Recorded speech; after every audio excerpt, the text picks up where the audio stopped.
നമ്മുടെ കുട്ടികൾക്ക് പലപ്പോഴും ചീര കഴിക്കാൻ ഭയങ്കര മടിയാണ്. അവരെ ചീര കഴിപ്പിക്കാൻ നല്ലൊരു ഐഡിയ ആണ് ഇതുപോലെ കട്ട്ലേറ്റ് ഉണ്ടാക്കി കൊടുക്കുക എന്നുള്ളത്. ഇതുപോലൊരു കട്ട്ലേറ്റ് ഉണ്ടാക്കിയെടുക്കാനായിട്ട് ഞാൻ ഒരു പാത്രത്തിലോട്ട് 2 ടേബിൾ സ്പൂൺ എണ്ണ ഒഴിച്ച് കൊടുക്കുന്നുണ്ട്. വലിയൊരു സവാള, ചെറിയൊരു കഷ്ണം ഇഞ്ചി, ഒരു പച്ചമുളക് ചോപ്പറി ചെറുതായിട്ട് അരിഞ്ഞെടുത്താണ് അത് ഇതിലോട്ടിട്ട് കൊടുക്കാം. ഒരു തണ്ട് കറിവേപ്പില ചെറുതായിട്ട് മുറിച്ച് ഇതിലോട്ടിട്ട് കൊടുക്കാം. ചെറിയ കറിവേപ്പിലയാണ് മുറിച്ചിട്ട് കൊടുക്കേണ്ട ആവശ്യമില്ല. എന്നിട്ട് നമുക്കിതിനെ ഒന്ന് വഴറ്റിയെടുക്കാം. ഒത്തിരി ബ്രൗൺ കളർ ആവുന്നവരെ വഴറ്റിയെടുക്കേണ്ട, ഒന്ന് സോഫ്റ്റായി വന്നാൽ മാത്രം മതി.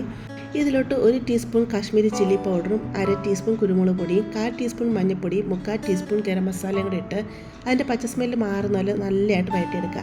ഞാനിവിടെ ചീര അരിഞ്ഞുകൊണ്ട് വന്നിട്ടുണ്ട്. ചീരയുടെ തണ്ടല്ല, ഇലയാണ് അരിഞ്ഞെടുത്തിരിക്കുന്നത്. ഇങ്ങനെ പിടിക്കുമ്പോൾ 2 പിടി ചീരയാണ് അരിഞ്ഞെടുത്തിരിക്കുന്നത്. അത് ഇതിലോട്ട് അങ്ങ് ഇട്ട് കൊടുക്കാം. ഈ സമയം തീ കുറച്ച് വെച്ചിരിക്കുകയാണ്. ഇതിലോട്ട് ആവശ്യത്തിനുള്ള ഉപ്പും കൂടെ ഇട്ട് കൊടുത്ത് നല്ലതായിട്ട് നമുക്ക് ഇതിനെ അങ്ങ് മിക്സ് ചെയ്തെടുക്കാം. നല്ലതായിട്ട് ഇതിനെ മിക്സ് ചെയ്ത് കഴിഞ്ഞ് ഇതിനെ അടച്ചു വെക്കാം. ചീരയൊക്കെ ഒന്ന് വെന്ത് കിട്ടണമല്ലോ. എന്നിട്ട് നമുക്ക് തീ കുറച്ച് വെച്ച് ചീര ഒന്ന് വേവിച്ചെടുക്കാം. ചീര ഇവിടെ നല്ല രീതിയിൽ വെന്ത് വന്നിട്ടുണ്ട്. ഞാനിവിടെ ചെറിയ 2 ഉരുളക്കിഴങ്ങ് നല്ലതായിട്ട് പുഴുങ്ങി പൊടിച്ച് എടുത്തുകൊണ്ട് വന്നിട്ടുണ്ട്. അത് ഇതിലോട്ട് അങ്ങ് ഇട്ട് കൊടുത്ത് നല്ലതായിട്ട് ഇതിനെ അങ്ങ് മിക്സ് ചെയ്തെടുക്കുക. ഇത് മിക്സ് ചെയ്ത് കഴിഞ്ഞ് ഇതിലോട്ട് ഞാൻ ബ്രെഡ് ക്രംസ് ഇട്ട് കൊടുക്കുകയാണ്. സാധാ ബ്രെഡ് മിക്സിയിൽ പൊടിച്ചെടുത്തതാണ്. കട്ട്ലേറ്റും ടൈറ്റായിട്ട് കിട്ടാൻ വേണ്ടിയാണ് നമ്മൾ ബ്രെഡ് ക്രംസ് ഇതിലോട്ട് ഇട്ട് കൊടുക്കുന്നത്. ഒരു 4 ടേബിൾ സ്പൂണാണ് ഞാൻ അവിടെ ഇട്ട് കൊടുത്തിരിക്കുന്നത്. എന്നിട്ട് മിക്സ് ചെയ്ത് നോക്കാം. എന്നിട്ട് വേണമെങ്കിൽ പിന്നെ നമുക്ക് ഇട്ട് കൊടുക്കാം കേട്ടോ. ഈ സമയം തീ അങ്ങ് ഓഫ് ചെയ്യാവുന്നതാണ്. എന്നിട്ട് നല്ല രീതിയിൽ മിക്സ് ചെയ്ത് കൊടുക്കുക. 4 ടേബിൾ സ്പൂൺ ഇട്ട് കൊടുത്തപ്പോൾ തന്നെ നല്ലതായിട്ട് ഇത് ടൈറ്റായിട്ട് വന്നിട്ടുണ്ട്. ഇത്രയും മതി.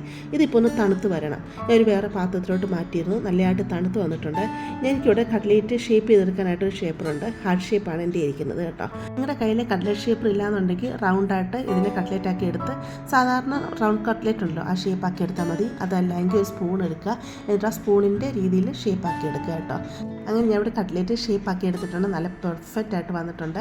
ഞാൻ നിങ്ങളിതിൻ്റെ ഷേപ്പ് കാണിച്ചു തരാം. കണ്ടില്ലേ, നല്ല രീതിയിൽ വന്നിട്ടുണ്ട്. കുറച്ച് തിക്കായിട്ട് തന്നെയാണ് ഇത് കിട്ടുന്നത്. എല്ലാ മിക്സും ഞാൻ കട്ട്ലേറ്റിൻ്റെ ഷേപ്പാക്കി എടുത്തിട്ടുണ്ട്. ഇനി നമുക്ക് ഇതിലേക്കൊരു കോട്ടിങ് വേണം. അതിനുവേണ്ടി ഞാൻ 1 ടേബിൾ സ്പൂണും മൈദയ്ക്കകത്തോട്ട് 1/2 ടേബിൾ സ്പൂണ് കോൺഫ്ലോർ ഇട്ട് കൊടുത്ത് ശകലം ഉപ്പും കൂടെ ഇട്ട് കൊടുത്ത് വെള്ളം ഒഴിച്ച് നല്ല വെള്ളം പോലെ ലൂസാക്കി എടുത്തതാണ്. ഇതിലോട്ട് കട്ട്ലേറ്റ് മുക്കി കൊടുക്കുക. എന്നിട്ട് ബ്രെഡ് ക്രംസിലോട്ട് ഇതാക്കി മുക്കിയെടുക്കുക. കട്ട്ലേറ്റ് എല്ലാം ഈ രീതിയിൽ ഞാൻ ചെയ്തെടുത്തിട്ടുണ്ട്. നമുക്കിതിനെ വറുത്തെടുക്കാം. ഞാൻ ഒരു പാത്രത്തിലോട്ട് എണ്ണ ഒഴിച്ച് കൊടുത്തിട്ടുണ്ട്. എന്നിട്ട് ഡീപ് ഫ്രൈ ചെയ്തെടുക്കുക, ഷാലോ ഫ്രൈ ചെയ്തെടുക്കാമേ.